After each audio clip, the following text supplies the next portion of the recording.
जय भीम साथियों, एक दलित लड़की जो कि इंतहाई कम उम्र में तशद्दुद और ज़्यादती का निशाना बनी। उस दलित लड़की ने जुल्म और जबर के खिलाफ बगावत की, और वो बगावत जिसने जालिमों का खात्मा किया। जी हाँ दोस्तों, हम बात कर रहे हैं फूलन देवी की। फूलन देवी उत्तर प्रदेश के एक गरीब दलित मल्हार जात के घराने में पैदा हुई। जाति दुश्मनी की वजह से गांव के ठाकुर ने फूलन देवी के गरीब वालिद का इस्तेहसाल किया। उसकी शादी कम उम्री में हुई, जहां वो अपने बूढ़े शोहर की जिनसी, ज़हनी और जिस्मानी तशद्दुद का निशाना बन गई। उसका वालिद उसे अपने घर वापस ले आया जब फूलन 15 साल की थी। तो आला जात के बदतमीज और वहशी ठाकुरों ने उसे सरेआम जिनसी तशद्दुद का निशाना बनाया। यही नहीं, उसके खिलाफ चोरी का झूठा मुकदमा दर्ज करके उसे थाने के हवाले कर दिया। उसे थाने में जिनसी ज्यादती का निशाना बनाया गया। उसके गरीब बाप ने अपनी जायदाद बेचकर वकील के जरिए अपना मुकदमा लड़ा। चोरी के मुकदमे में लड़की के कैद होने की खबर डाकुओं के एक गिरोह तक पहुंची, और फूलन की रिहाई के बाद गिरोह ने उसके गांव पर हमला करके फूलन देवी को अगवा कर लिया। डाकुओं के उस गिरोह का सरदार एक ठाकुर था, जो फूलन देवी को भी जिनसी ख्वाहिश का निशाना बनाना चाहता था।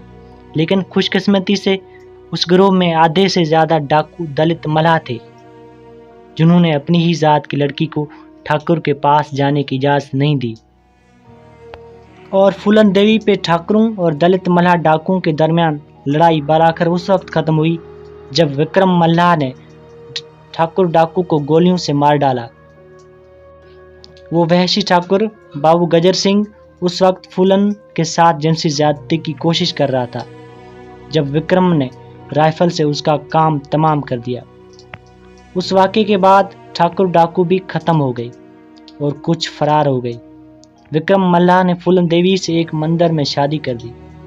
अब डाकुओं का गिरोह गैर दलित डाकू पर मुबनी था। मल्हारों के साथ चमार डाकू भी उस गिरोह में शामिल थे। मकामी दलितों का ये ग्रुप कफालत करता था, और दलित गांव वाले भी उन्हें तहफ़्फ़ुज़ और मदद फराहम करते थे। फूलन देवी को विक्रम की बीवी नहीं बल्कि अपने कबीले का सरबराह बनाया। फूलन देवी की सरबराही में उस गैंग ने फूलन के साबिक शौहर समेत फूलन देवी के साथ जिनसी ज्यादती करने वाले तमाम वहशी ठाकुरों को तशद्दुद करके कत्ल कर दिया। ये अपने हकूक़ हासिल करने की जंग थी। उन्होंने रियासत से इनहराफ किया और कानून को अपने हाथ में लिया, और उन तमाम दरिंदों को सज़ा दी जो कानून से बालातर थे। फूलन देवी ने किसी कमज़ोर और गरीब को निशाना नहीं बनाया, बल्कि फूलन देवी गरीबों और ख़वातीन के लिए एक मसीहा थी। मसले तसादम के दौरान कई लम्हात भी आए। विक्रम मल्हार भी मारा गया और गिरोह फिर बिखर गया।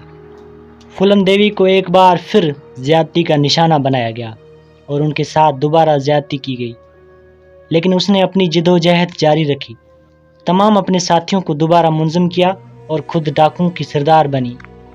उस दौरान वो मुकम्मल तौर पर मसले गोरिल्ला लीडर बन गई। मजलूम दलित लड़की जो बंदूक को छूने से डरती थी, अब 3 सेकंड में सटन गन लोड करके एक माहिर निशानाबाज बन गई।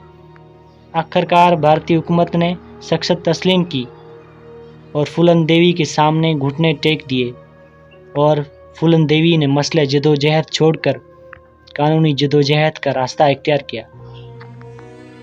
उन्होंने कुछ अरसा जेल में मुकदमात का सामना किया, आखिरकार आज़ाद हो गई। उत्तर प्रदेश के समाजवादी पार्टी ने फूलन देवी को MLA भी मुंतखब किया। वो अपनी शहादत के वक्त लोकसभा की रुकन भी थी। फूलन देवी को दुनिया के 21 ममालिक ने नोबेल प्राइज़ के लिए चुना था। दुनिया फूलन देवी को डाकू नहीं बल्कि मजलूम सिनफ और तबके की मुज़ाहमती किरदार के तौर पर देखती है।